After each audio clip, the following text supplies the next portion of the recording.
maleeshiyada al-shabaab ee weerar ku qaada xarimaha dawladda iyo huteelada muqdisho waxay inta badan soo xidhaan dirayska ciidanka haddii ay yihiin kuwa milatariga nabad sugidda iyo booliiska markii ugu dambaysay al-shabaab ay ku weerar tagaan labiska ciidamada dawladda Soomaaliya waxay ahayd 23 bishii aynu soo dhaafnay ee Febraayo markaasi oo laba weerar ay ka dhaceen magaalada Muqdisho weerarka hore waxa loo adeegsaday qarax baabuur waxaana uu ka dhacay meel u dhow taliska xarunta nabad sugidda weerarka labaadna waxaa loo adeegsaday qarax waxaana daba socday maleeshiyo hubaysan oo isku dayday inay jiraan bar kontarool oo laga gala madaxtooyada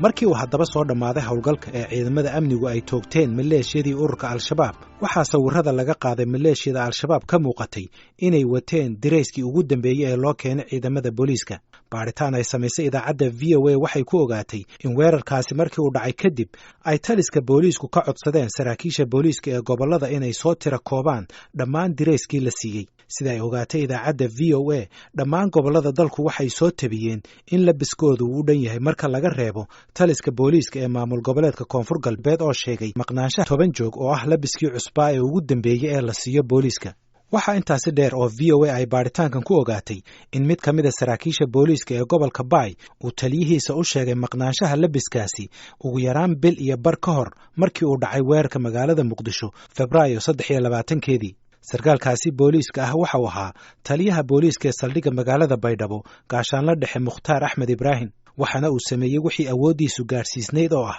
inuu labiska maqan ku wargeliyo taliyihiisa Generaal Mahad Cabdiraxmaan Aadan oo ah taliyaha booliiska ee maamul goboleedka koonfur galbeed aniga waa iska tiriyay tiradii ciidankaygana 10 ka maqnayday 10kiina generaalka igu maay oo meeshan u sareeya u gudbiyay isagana taliska ciidanka booliiska Soomaaliyeed u gudbiyay marka horena yaa kuu sheegay oo ku yidhi intaasoo diraysa ku soo gaaraysa iska xisaabi yaa ku dhahay saas waxa yiri nin cornel oo alaabta ma soo dhiibay oo gobolka Bay ka tirsan aadan baariyo liiraado Muqdisho joog in nin oo laba xiddigla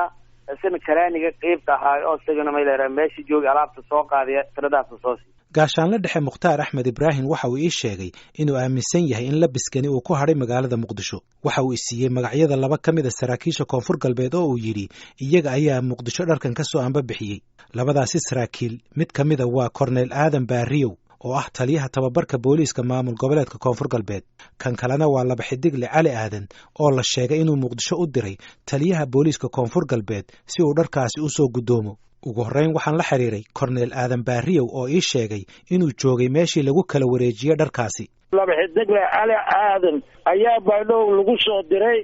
taliyaha qeybta gobolka Baay muxuu Baay Boqol Shabeelladoos ninka xukumo oo gaashaanle sare Mahad Cabdiraxmaan Aadan liiraaho oo soo dirsaday laba xidigle Cali Aadan alaabta soo qaada liiraan maadaama aniga sarkaalkaas aan ka sareeyo gaashaanle sare ka tirsan qeybta gobolka Baay nahay goobjoogan ka laakiin dharku waxa loo tirshay laba xiddiglaas oo Baydhabo lagu soo diray ma garan adu goobjoog maad ka ahayd markii loo tiriyay ha dhar miyaa maqnaa markaas dhar ma maqnayn antii aan muxuu xisaabta gobolka oo loo ogolaayo waa loo tirsay taas goobjoogan ka ahay ma garan waa gartay laakiin saraakiishii oo Baay joogta waan la hadalay iyo Baydhabo waxay dhaheen dharku diyaaradda waxay soo degtay 10 labis iyadoo ka maqan tahay marka dharkaasi meel aan gobolka ahayn bay ku soo hadheen bay dhaheen dharkaas intii aan maalinta dharka marka la tiri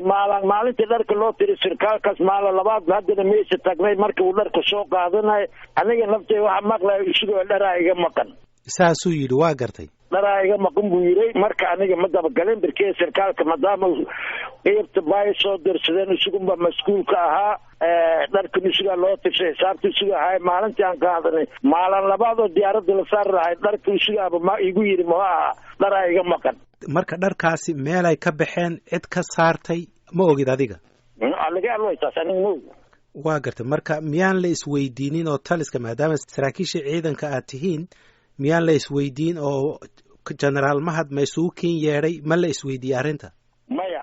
ilaa hadda lagama wada hadlin maya lisma weydiinin dharkaas yani aniga dharka sarkaala la soo diray xisaabtu sida haayay aniga 100 soo qaad in 500 soo qaad in 1 milyan soo qaad ana maalak shughul sarkaalkii loo soo diray ayaa shaqo ku lahay usiga yani muxuu aha loo tirshay aniga haddii aan mas-uul ka ahay dharka xisaabtiisao dhan aan qaadada lahay ma garan waxaan dhinaca kale la xiriiray laba xidigle cali aadan waxaana uu ka gaabsaday inuu bixiyo waraysi faahfaahsan waxaanse ka soo xiganayaa oo uu yidhi arrimahaasi waa arrimo ciidan waa arrimo booliis afhayeenka booliiska waa joogaa wax aan uga hadlo barnaamijkaasi ma garanayo waxaa kale oo laba xidigle cali aadan uu ii sheegay oo uu yidhi waxay u taallaa qofkii aniga wax igu soo eedaynaya inuu warqad ii soo qoro oo uu yidhaahdo waa lagu rabaa barnaamijkaasi waxba kama ogi ciddii dharka soo qaaday iyo ciddii saxeexday waxaas oo dhan qoraal ahaan xafiisyada booliiska ayay yaallaan arrintaas inaan ka hadlo ma doonayo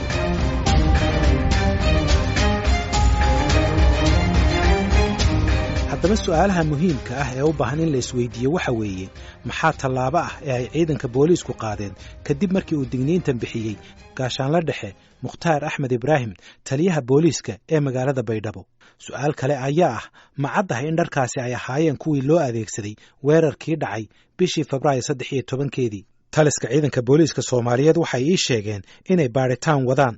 welina aysan ka hadli karin xaqiijinta arrintaasi haddii ay dharkaasi yihiin kuwii loo adeegsaday weerarka iyo in kale waxaase xogta aan ogaaday aan hordhigay taliyaha booliiska soomaaliya jenaraal bashiir cabdi maxamed oo aan arrintan wax ka weydiiyey nimankii shabaab ahaa ee soo weeraray labada qarax ka sameeyey dirayska booliiska xirnaayeen dirayskaas ma raadiseen meel ma ku ogaateen halkuu ka baxay waa baarisaa socota kaas waa la baaraya waa arrin waa case file u furan investigation waa socda it's still going on waxaan maqlay marka taliya aan kula wadaagay waxaan maqlay in arrinta dirayskaasi uu ka maqnaa dirays loo diray booliiska koonfur galbeed gaar ahaan magaalada baydhabo ma jirta arrintaas investigation wax confirmation ma jiraan waa investigation waa la baaraya wax haddaan la baarin wixii kasoo baxa kahordhac uma fiicna waa garta guddi waa maqan waa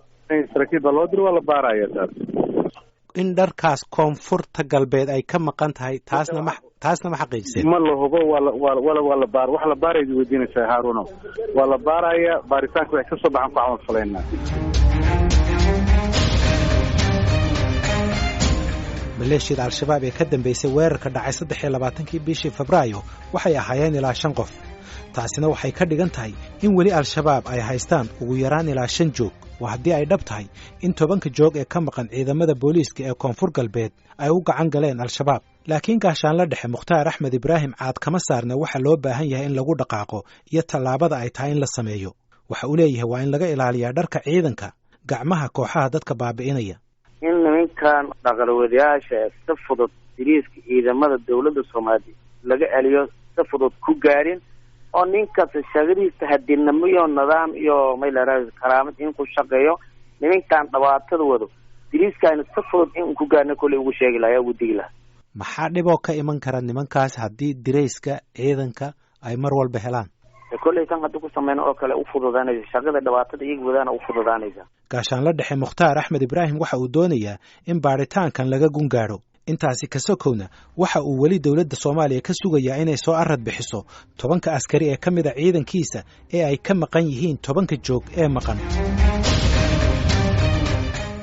waxaan wakhti geliyey inaan la sheekaysto qaar ka mid a askarta dawladda ee ka soo kala jeeda qaybaha kala duwan ee ciidanka balse aan wax uga ogaado labiska iyo sida uu ku baxo ee ugu gacan galo kooxaha xagjirka ah askartani ma aha kuwo loo ogol yahay inay saxaafadda la hadlaan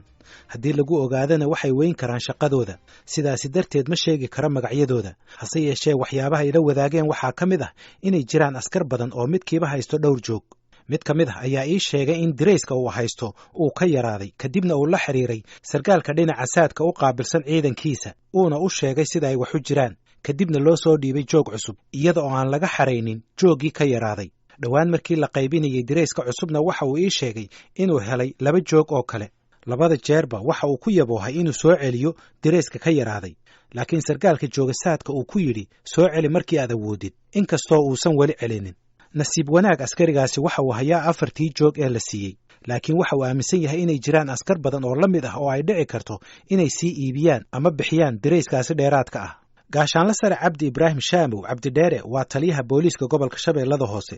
isaga iyo ciidanka hoos yimaada midna laguma soo eedaynin inuu dirays ka maqan yahay laakiin waraysi guud oo aan la yeeshay waxaa ka muuqata in askarta marka la siiyo dirays cusub aan laga xaraynin dirayskii hore ha ka yaraadaan amaba ha duugoobaane ciidankaaga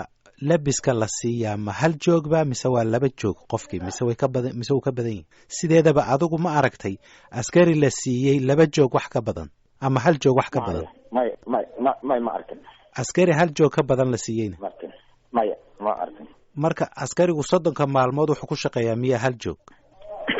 maya 30 iyo ama sanad wuxuu ku shaqeeyaba askariga waxa weeye wuxuuna waa dhar waaye dariiska maxay ahaday halka la kaliya ma mid ma hore loo qaatay jir maxay ahaday waa laga yaabo 3 bilood ka hor in dariis la qaatay iska bedeli karaa waa gartay marka dirays cusub uu yimaado dirayskii hore lama soo xareeyo may wuu heestaa askariga wuu heestaa waa siga bedelaa wuu heestaa waxa kale oo aan la sheekaystay askar ii sheegtay in labis la siiyo askartii hore ah howlgabka noqotay ama kuwa curyaamiinta ah askarta noocan ah looguma talagelin inay ku soo shaqo tagaan labiska la siiyo laakiin waxaa loo siiyaa oo keliya in maalmaha ay jiraan munaasabadaha ama booqashada qof mas-uul ah oo sare ay ku soo labistaan munaasabadahaas iyo booqashooyinkaasina ma aha kuwa bil kasta dhaca inta ka dhaxaysana labiskaasi waxa uu ka maqan yahay gacanta dawladda mid ka mid a saraakiishu waxa uu ii sheegay in askartaasi hore ee la siiyey dirayska qaarkood aysanba haysanin dirayskaasi xataa xilliga ay jiraan munaasabadahaasi maleeshiyada al-shabaab ee hadda ka hor weeraro ka geystay huteelo iyo goobo kale oo muhiim ah oo ku yaala magaalada muqdisho waxay ku labisnaayeen dharka milatariga waxaa sidoo kale iyaduna jirtay weeraro al-shabaab ay ku qaadeen saldhigyada booliiska ee magaalooyinka ceelwaaq beled xaawo afgooye warmaxun iyo meelo kale waxayna u badan tahay in labis ka badan kan hadda la tuhunsan yahay inuu maqan yahay uu ku jiro gacanta maleeshiyaadka al-shabaab